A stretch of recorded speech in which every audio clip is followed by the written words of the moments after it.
Tonight, we're going to have a little bit of fireside chat about machine learning from Eric Sigel, who I've known Eric for a while, and he's been in some pretty impressive places. And he's basically devoted his career to building informatics platforms, data science capabilities with small molecule therapeutics, and in particular, DNA Encoded Library. And that's part of his talk tonight. It's almost 2 decades that he's been doing it, so you would have seen him at XChem, where ultimately the work that he did there was spun out into ZebiAI.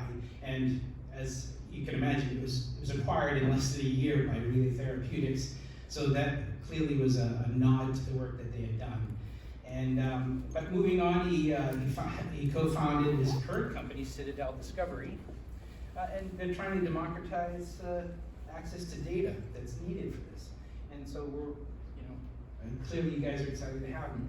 He's got a nice visual CV online, which I think I gotta look into that. It's a good idea for folks. So Eric, welcome to the stage, and I will step aside. Thank you. Let's see if I can figure out how to use this. Just see if I can I take this off? No. Does this come off? It's just tough. Okay, I have a tendency to wander when I talk. Thank you very much, Scott, for the introduction. Thank you, of course, to BAGIM for hosting tonight's event, and thank you so much to Tandem AI for inviting me to speak tonight. Actually, I've always wondered how you get to be a speaker in BAGIM. Apparently, this is how I get it. So, great to meet you all.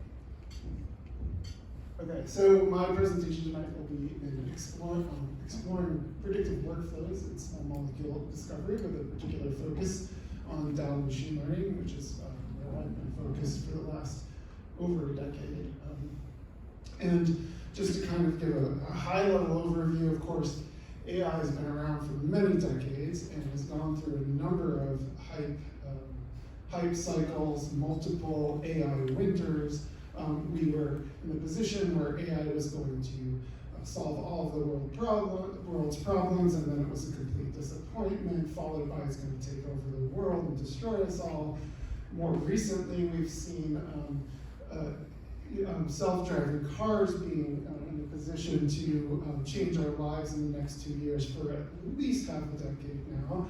And then, but what I'm seeing now, which is really encouraging and exciting, is that we're actually starting to come out of this, very thrashy boom-bust cycle, and actually starting to see productivity and real-world applications of AI now.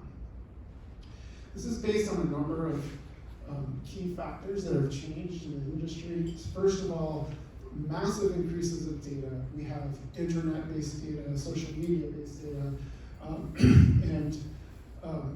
but in our areas, particularly next generation sequencing, has really changed the amount of information we generate. So that's first and foremost, increasing data, but additionally increase in compute power. And you can see that graph from AWS where they're increasing usage of their web services to the point where an individual like myself now has access to more compute power from my home office than most company or any company had just a few years ago.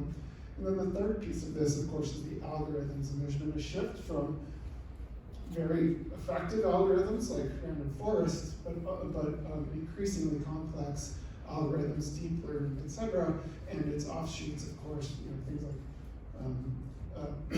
generative adversarial networks and reinforcement learning. So those are all factors that have moved things along. If we think about in terms of drug discovery per se, we're starting to see increasing numbers of news stories of companies using AI ML in their drug discovery in silico. In silico medicine has just recently announced its second drug candidate. In this case, it was a COVID antiviral that's gone into clinic based on generative AI. This is the second to their pulmonary fibrosis generative AI-based molecule that came out in a couple of years. Of course, IND, I think, approved a couple of years ago. The use of AI/ML across many activities is depicted in this picture from a publication that I pulled out, showing that AI/ML is being used in many different aspects of drug discovery. So synthetic route prediction, activity prediction, ADME tox, drug repurposing, protein folding, clinical trial design, etc. So lots of areas all the way through the whole drug discovery process. There's also a lot of money going into this. I have to admit that in the last year, I think the numbers have gone down, and I made this slide before February, 27th last year, when the lights went off on all of the funding. But nevertheless, there's still quite a lot of interest. There are companies in multiple different aspects of drug discovery, drug development, and healthcare, so all the way through. And within those, there are companies that are focused across many different sub-areas across each of these different categories.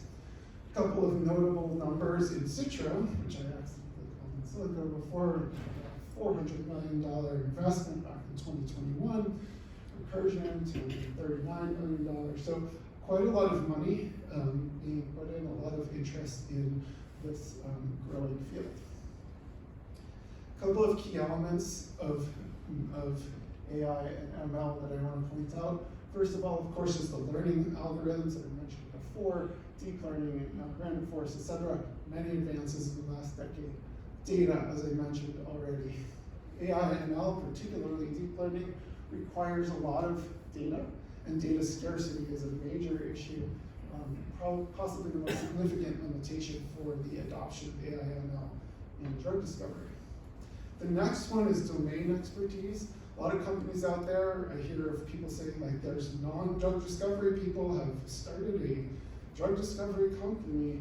I think you need to know why you're using the data, how to use the data. For example, understand how you label the data, what representations, for example, of molecules you should use.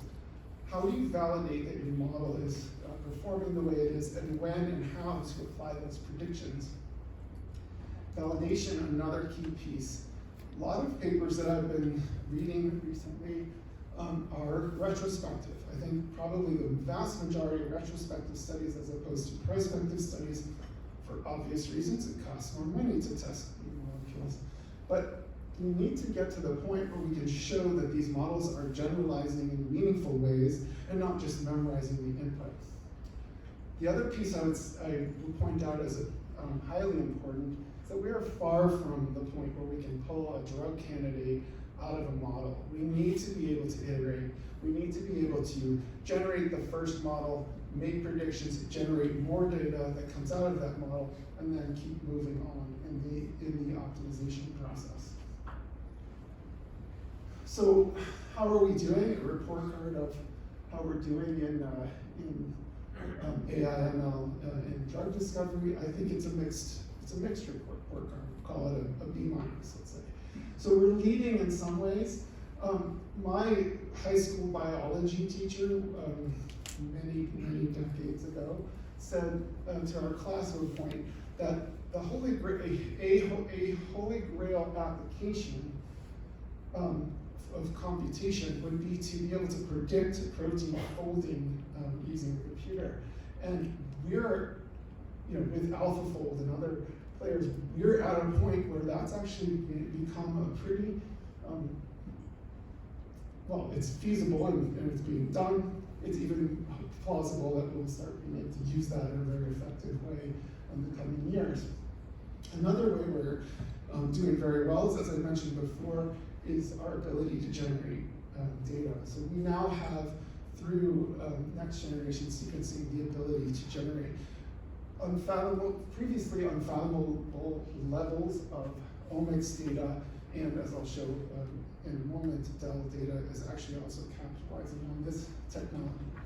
Where we were lagging, and I don't mean to put Tox21 and Kendall up here as a negative, they're actually the bright spots in this, and there are other databases of public data, but we don't have enough data out there, and there's a lot of major difficulties in sharing a lot of the data that exists inside of pharma industry.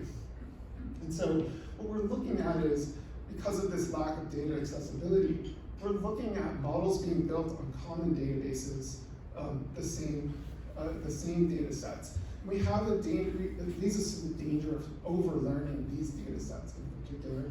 And the other piece is the validation piece that I mentioned before, where we are far too slow at being able to take an idea, turn it into a machine learning model, and then actually validate that with real predicted molecules. So those are areas I think we need to really work on. So shifting into DEL focus, in particular DEL machine learning, or DNA Encoded Library based machine learning, this technology addresses a couple of those key issues that I mentioned in the previous slides. So firstly, from a data generation point of view, DEL can produce tens of millions, even billions. In fact, I remember working on a single experiment that had like 2 billion data points. I was just talking to somebody the other day. He said he had 2.5 billion data points that he was using in one of his experiments. It's relatively low cost to generate, and it is a reflection of libraries that are sometimes in the tens of billions of molecules. With respect to model validation, and this is not particular to DEL machine learning, but is particular to predictive approaches in general, is that there's the ability to shift the cost of model validation using a predictive approach by multiple orders of magnitude, because you can start to use the predictive nature to predict into chemistry that is readily accessible and low cost. So enamine real, I think, is a collection that many people are starting to use. It's fairly rare that a conversation comes up in this hit discovery space that people don't bring that collection in, and there are other avenues there as well. The third thing I want to point out is that machine learning based predictive models provide something beyond traditional DEL and traditional HTS type approaches, in that they can not only impact hit finding in and of itself, but they can also start to impact hit to lead by providing a mechanism through their prediction of prioritizing molecules. In other words, it can help you identify which molecules in your medicinal chemistry campaign, for example, are more likely to be active, or maybe more importantly, to avoid molecules that are unlikely to be active. So some of you may know this work, but this is a project that I led at XChem along with some of my colleagues at Google Accelerated Sciences. We published this in the Journal of Medicinal Chemistry in 2020, and the approach we used was to take DEL screening data, and this was not specialized for machine learning purposes. This was ordinary DEL screening data. In fact, it was, in some cases, data we had collected 2 years before we even had started thinking about machine learning. We then used the data to train 2 types of models. Internal to XChem, we trained random forests. The Google folks trained graph convolutional neural networks, which has become a pretty standard approach in molecular prediction. But at the time, it was not nearly as common. In fact, we had Steve Kearns, whose PhD thesis was based on that approach, pioneered that approach, was on the team that worked with us. We then used these models to predict against very large sets of clusters of molecules. This was several years ago, so we actually weren't. Enamine real, I think, might have been around at the time, but we certainly hadn't come into our my kind of sphere of interest yet at this point. So we actually focused on 2 libraries. One was we took the 5 million or so molecules that were in the aggregated collection that MQL has in their catalog, And the other library we predicted against was based on taking the amine cats and acid cats from off the shelf at XChem and actually generating an 80 million molecule virtual library that we could then predict into.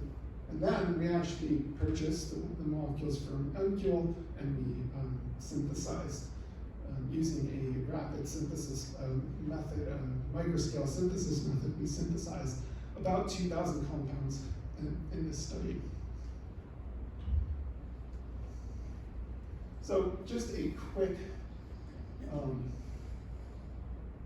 for most of you, many of you may know how DEL works, but just a quick overview of how DEL works for those of you who are not familiar.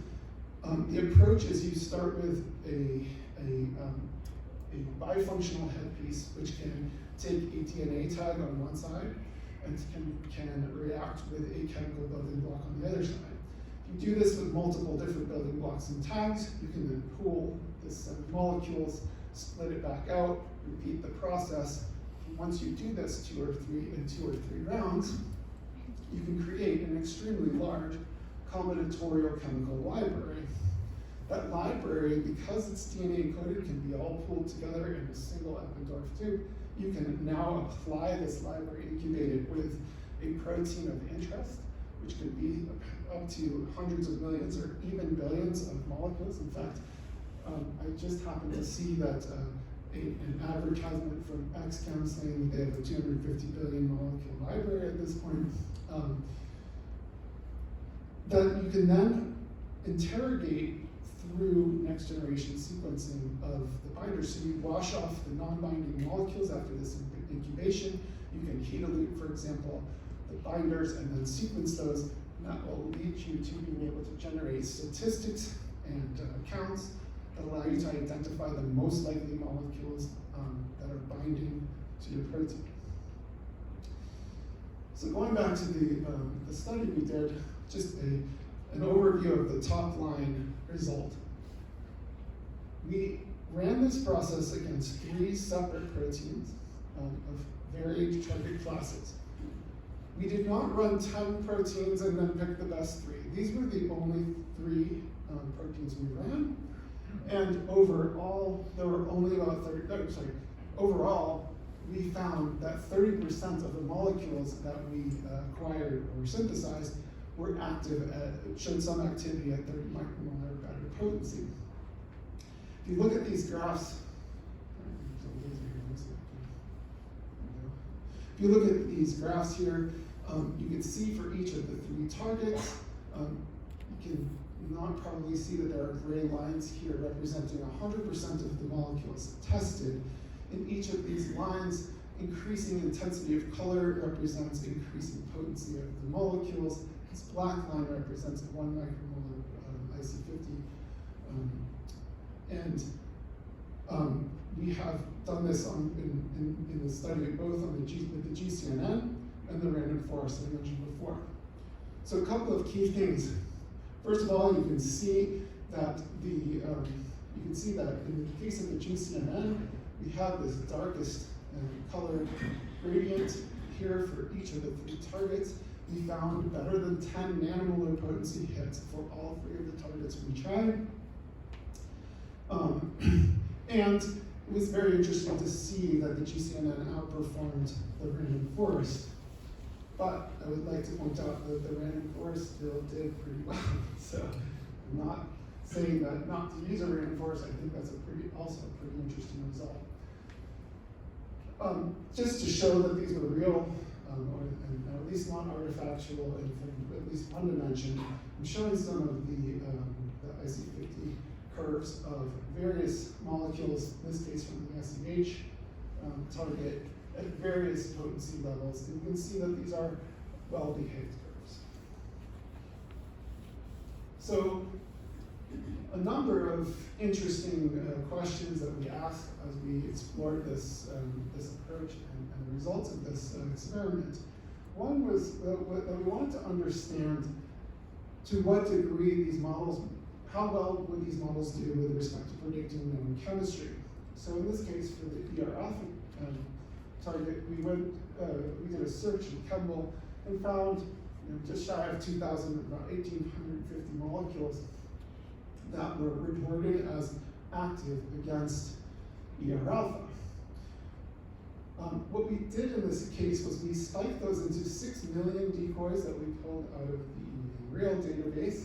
What we wanted to understand was where in those, with respect to percentiles, were we landing for these known active molecules.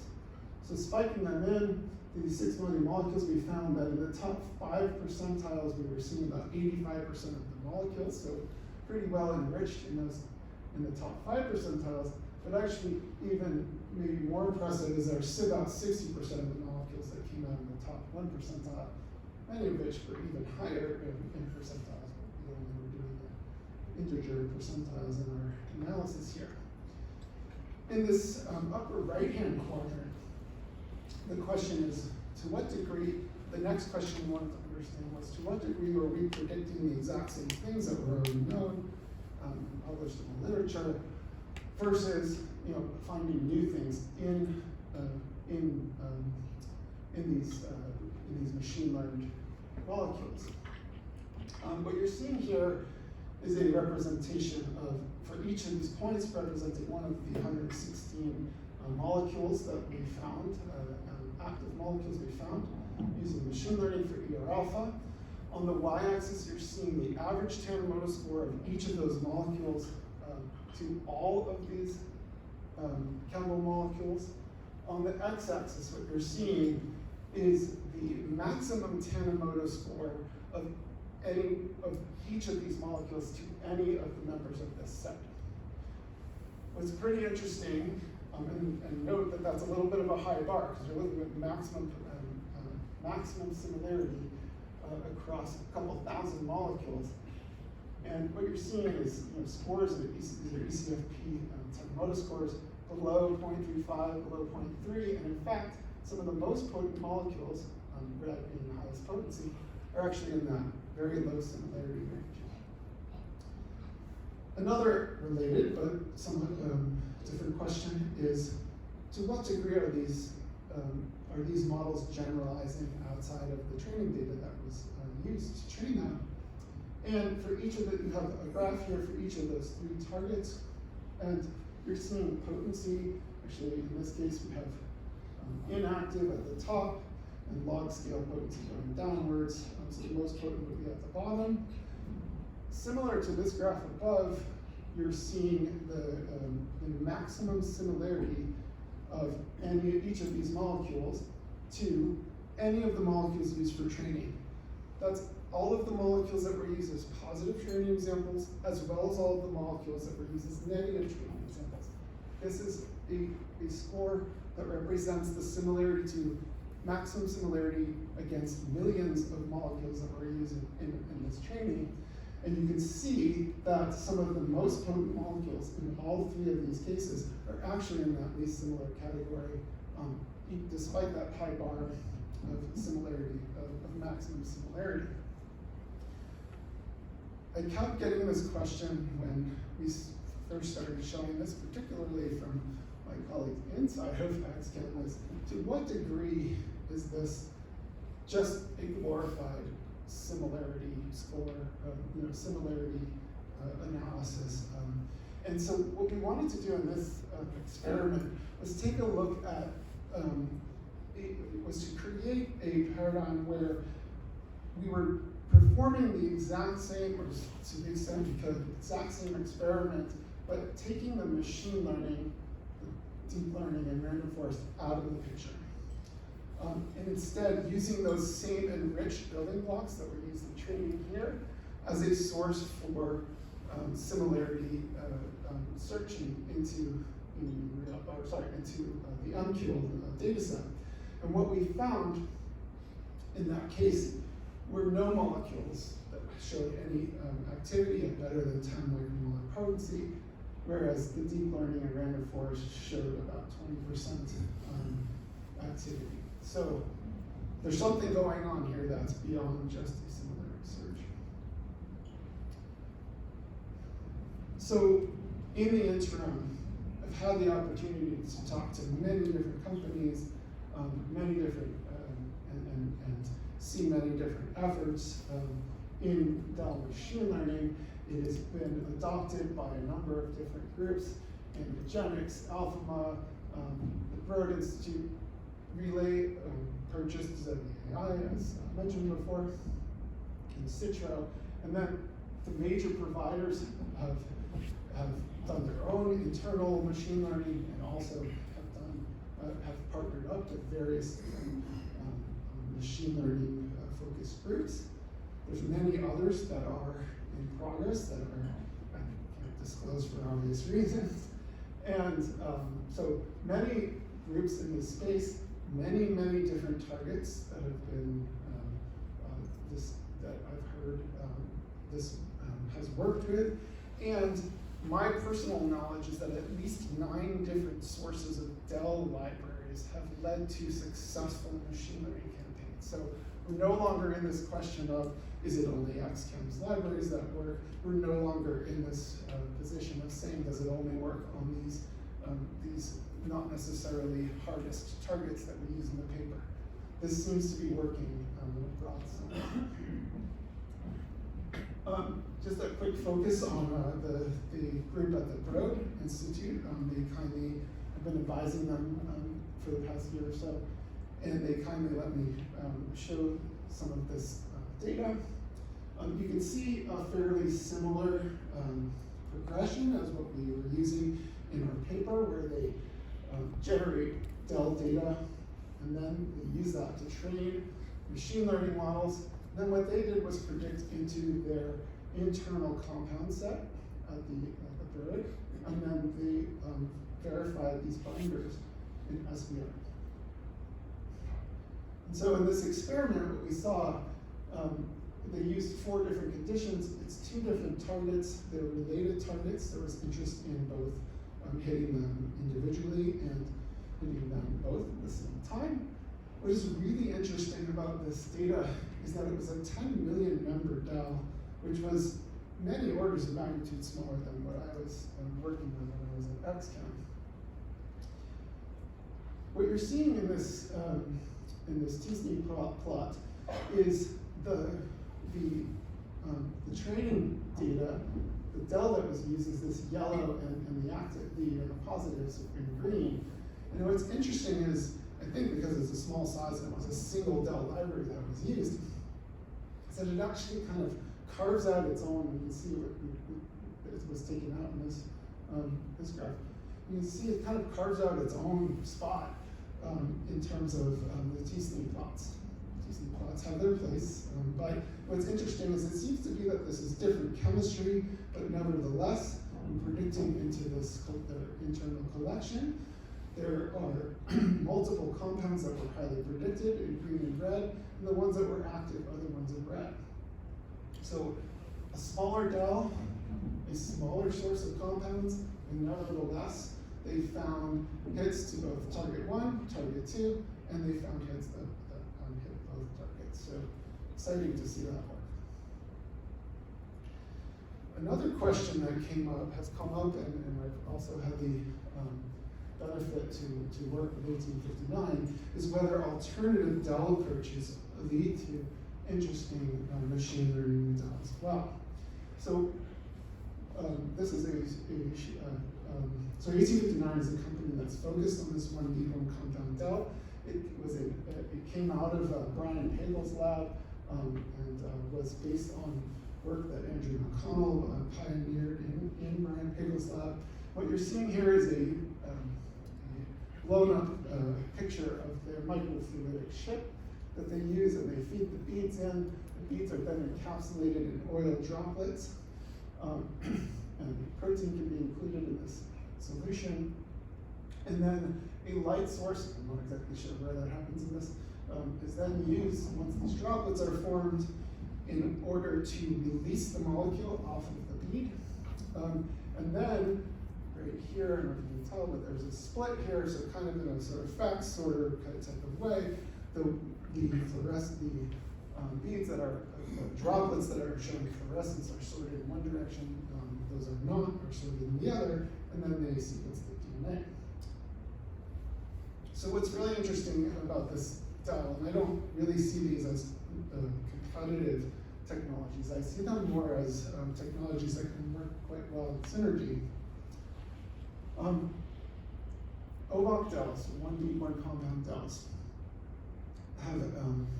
have multiple copies of both the DNA and the small molecule attached to a solid bead substrate, as opposed to the solution phase DEL, where, as I mentioned before, you have this chemical headpiece that attaches both the DNA and the small molecule.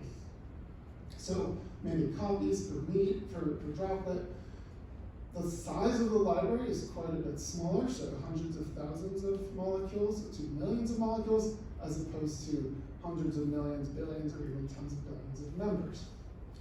The readout, in the case of one bead, one compound, is one molecule per droplet, whereas the readout in solution phase DEL is as a pool.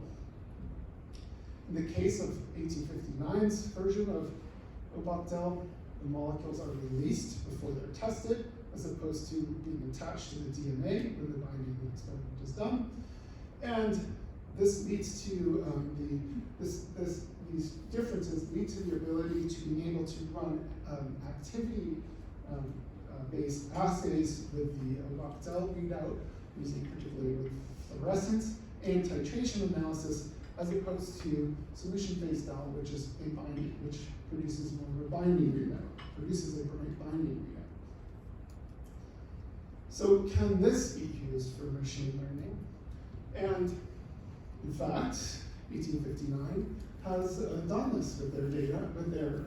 So they've generated activity data for a protein screened with their DEL, and they used that OVOC DEL data to train machine learning models. They use that to then predict against the enamine HTS collection. This isn't the full enamine real, but I think they're in process of generating those molecules as well. And the result is that they successfully discovered diverse active molecules. These were novel molecules with no precedent in publications as far as 1859 could tell, and they were significantly different from the training data. So what you're seeing here, and it's a little hard to see, but it was actually quite faded, but there's quite a lot more dots that you can't see in this in the light blue. That's the entire library. The green are the DEL hits, so the hits from that are read out off their microfluidic setup. The yellow compounds and red compounds represented predicted hits out of the enamine HTS collection, and the red molecules represent the molecules that were active. What you can see here that's also interesting, it's a similar plot, but more sensibly, the potency is going up as it goes down in this graph. But you can see again that some of the most potent molecules are in at least similar category. So it's actually interesting. Again, this is the maximum similarity to any of the positive training examples that were used. So again, interesting ability to generalize. Another development, and this was brought to my attention not that long ago, just a couple of weeks ago, and I think it'd be good to include in this talk, was the group at Google Accelerated Sciences that I had worked with had continued working with DEL and machine learning, and they, in this case, worked with yet another DEL source, which is phylogen and phylochem, and this is a smaller, again, another smaller DEL than XChem was using. Their approach, instead of what we did, which was use aggregated data across two positions, or two building block diacid bonds in the molecule, they used the full molecules to train. This was done against carbonic anhydrase, which is yet another target that this is now shown to work with. And in this paradigm here, they predicted molecules. They ran a Dell screen against carbonic anhydrase, trained a model based on the data, predicted compounds, and then they actually, this was for a tumor marker, was their goal to generate a tumor marker, so they actually attached a fluorophore to machine learning molecules, were able to show both in cell-based assays and in patient-derived xenograft assays in mice that these molecules were active and doing what they were intended to do, which is pretty exciting to see as it advanced into animal and cell systems. So I won't go through every single line in here, but there's quite a lot going on in DEL-ML and DEL in general.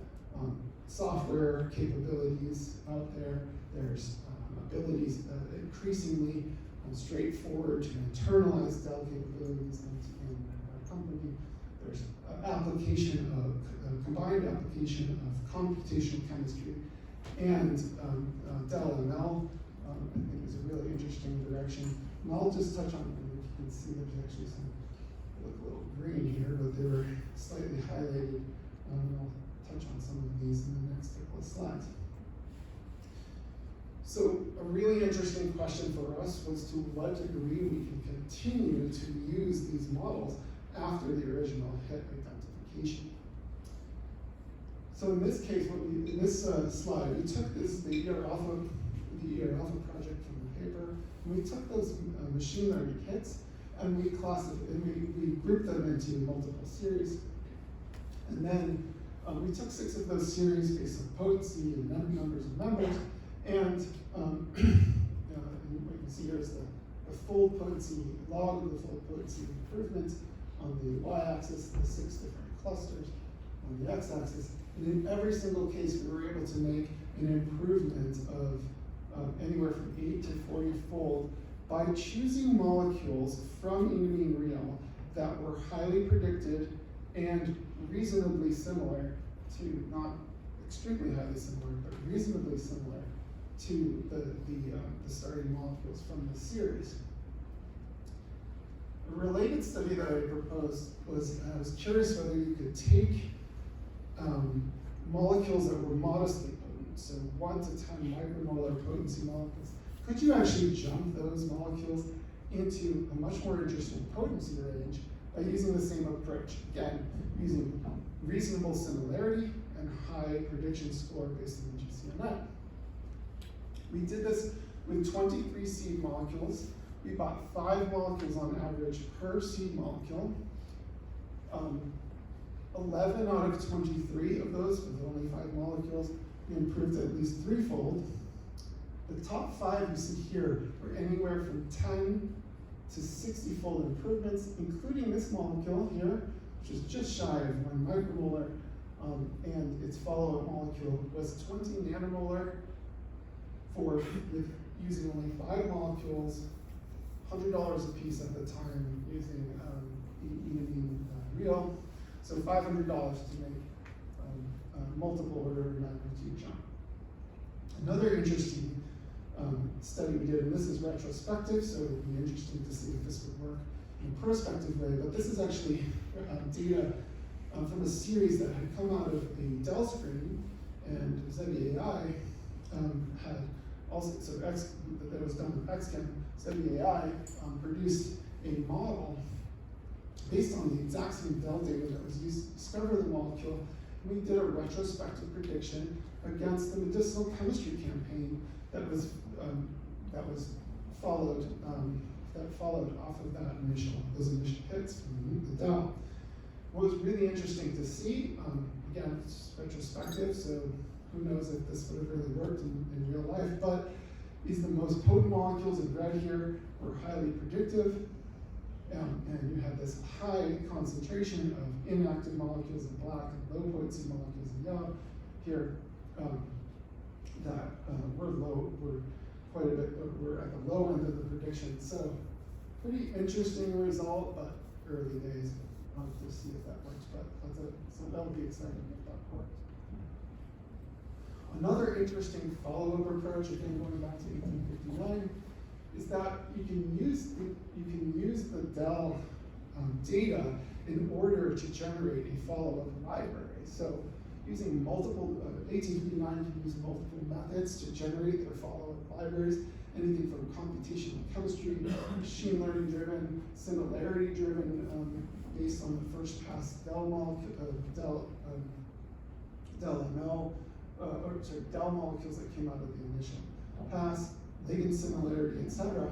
What you're seeing here is this more scattered first library that was a diversity library. This data was then used to identify a much more focused library around the initial hits.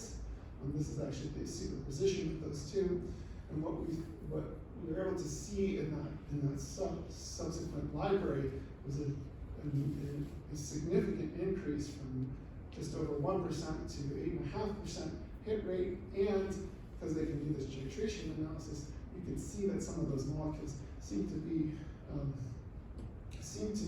still active in their assay, going down to a much lower effective dose.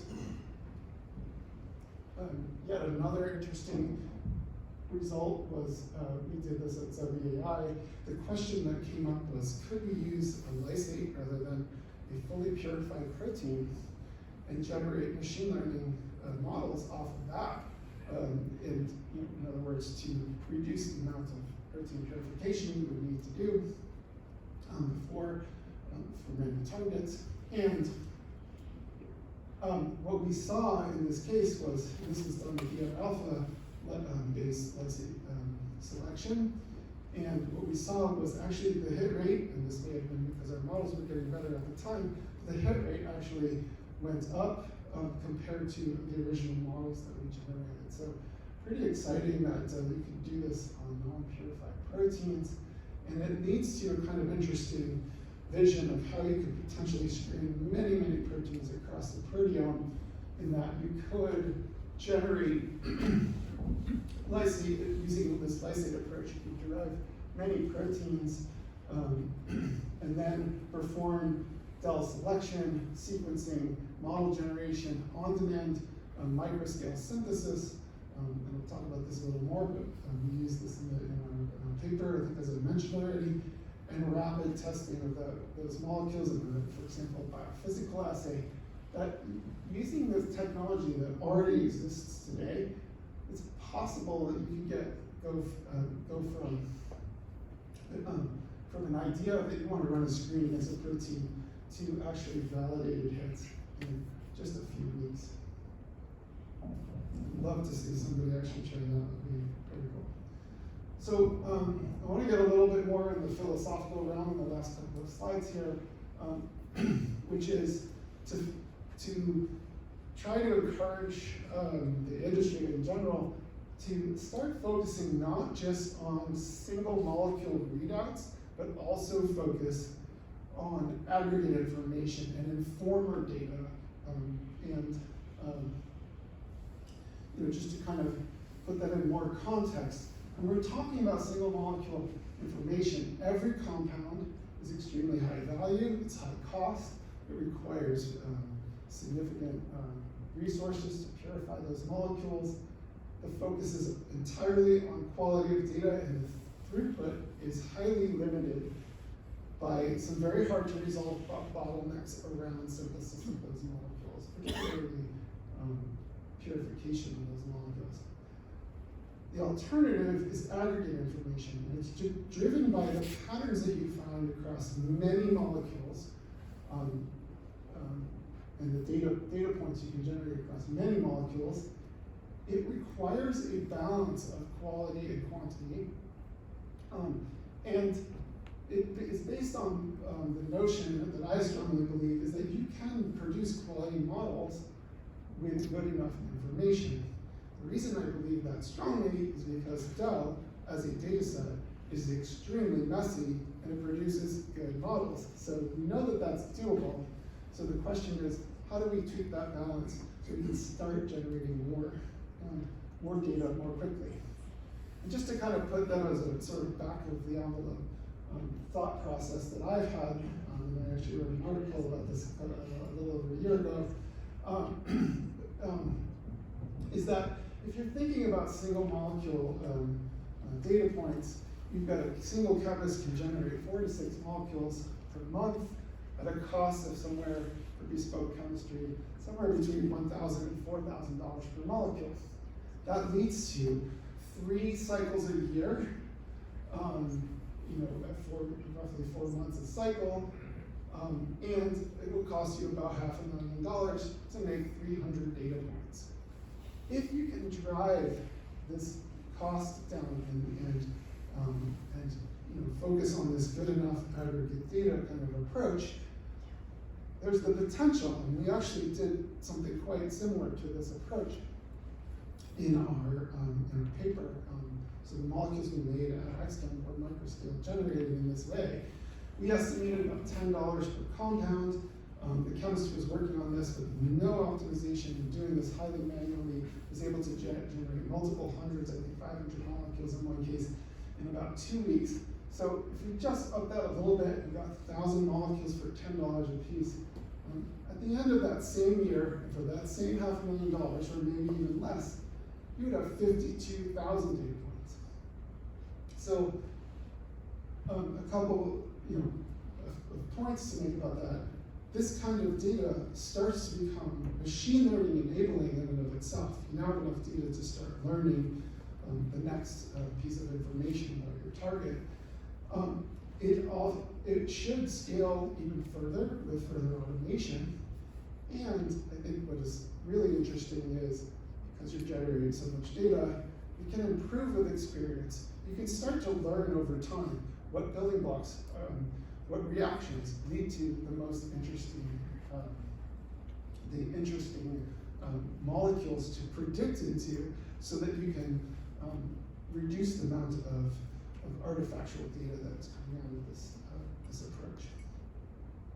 So, in summary, just to summarize some key points here for predictive discovery as an approach.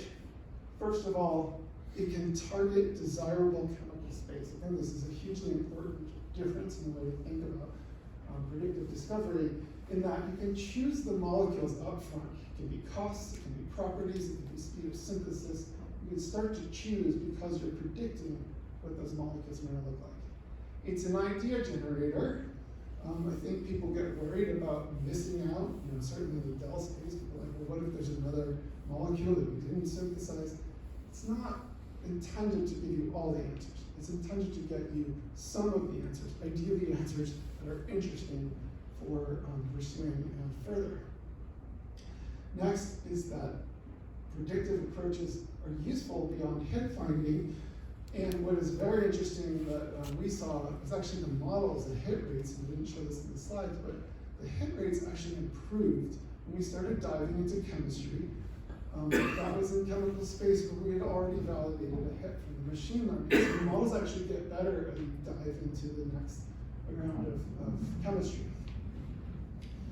Build the more predictive models. So for this, again, going back to the previous slides, rapid generation of large-scale data enables the next round of machine learning, improves your ability to predict, bring all the tools to bear. It's not just Dell, it's not just computational chemistry, it's not just OBOC-Dell multi-parameter optimization models. It's all of these things together produce something that I think could be really exciting to see in the coming years. And finally, and I alluded to this with this lysate proposal that I showed, if you can create the big picture data set, if you can get 1,000 proteins, if you can get all the kinases, but as many kinases as you can access and generate data on, what can you do with that level of data? What is the model that you can create when you start to understand how molecules interact with proteins on a proteome scale? And I think that's also a really exciting sort of next step in this.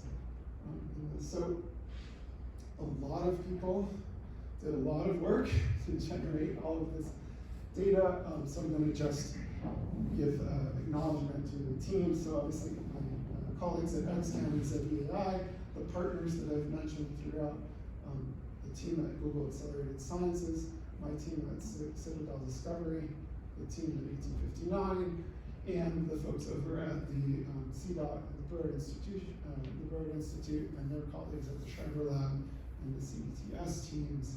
And of course, again, I just want to thank BAGIM and Tandem for inviting me to give this presentation. And with that, I'm happy to take questions.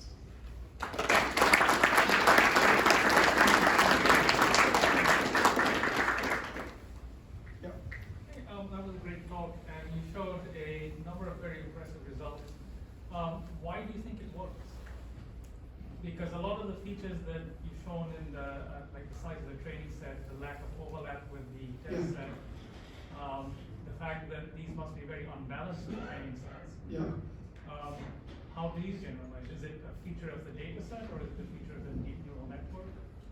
I think it's more a feature of the data. I mean, the fact that the random forest will work. Again, you know, my colleagues at Google, of course, were very happy to see that their GCNN model worked better, but the random forest worked better than anything I'd seen before in terms of hit rates. And so I would say it's probably more the data. I do think the models probably help there. From the point of view of why, let's say, 1859's data works, I think that, I mean, I have to believe that that has a lot to do with the difference in the quality of the data that's coming out. And I also think it's going to be dependent on target. You know, these smaller DELs may produce good results with some targets. The bigger DELs may be needed to produce interesting models. And then the other question is, if you have more data, do you do better in the downstream activities than the initial hit finding? Neat. Zebby's original published paper was based off of like Dyson thoughts. Mm-hmm. And then the recent publication that you showed that you got notified a few weeks ago, Yeah. that one was using fully enumerated instances. Does one perform better than the other, or are they equivalent, or can you comment on like why? So I only know the answer to this from hearsay, but it's not clear to me that the Dyson model performs worse. I mean, I think that just you can get different results. I think the Dyson models are quite effective. My belief has been that has always been you can make a machine learning model that is better using the full enumerated DEL molecules as opposed to parts of them, but that it is easier to get the details wrong in that full molecule context, particularly because of the complexity of the messiness of the DELs themselves. So I think it is possible. I think that Phylogen and Phylochem, if I understand their data, is that they pride themselves on having smaller but very, very high fidelity DELs. Whether that is the reason or not, I have no idea. But I think, I think there's, to be determined. So I want to ask, I'm curious, what's the state of the art in going from the predicted compounds from ML model to actually ordering molecules? Because if you have a big library, like 5 billion molecules, Yeah. choosing the top 1%, you would still end up with like millions of molecules. And then you want to purchase 1,000. Yeah, it's a good question. I think one thing that you want to kind of make sure you emphasize in any selection is that you don't order the same molecule over and over again. When we first, and this was made very apparent to us when we first did the prediction into the MQ library, and the top couple hundred molecules all had adamantine in them. So we didn't want to order that over and over and over again. So you want to use some kind of diversity metric. So you want top scoring molecules that are diverse. You want to presumably focus on molecules that have reasonable looking properties. I think it can be automated. I also kind of think more statistically about it. It's like in that top section, you're going to have some percentage of molecules that are active. So in some ways, if it's doing what it's supposed to do, you can pick any of those molecules, and you're an increasingly high probability with increasingly high, hopefully, with increasingly high prediction scores. So yeah, we use directed sphere exclusion, where we took the prediction score as the rank order column, and then we would just take top molecule, draw a circle around it, and tan molar similarity, move on to the next molecule, etc. At least in these cases, that seemed to work pretty well, and that's what I've seen other groups do as well. Yeah. How do you deal with the false positive rate that usually comes from Dell screens? In my experience has been, for instance, when you synthesize it off DNA, about 50%. Yeah, it's also an interesting question, and we actually, I don't know, maybe you might have been part of the experiments, but we actually threw tons of noise into the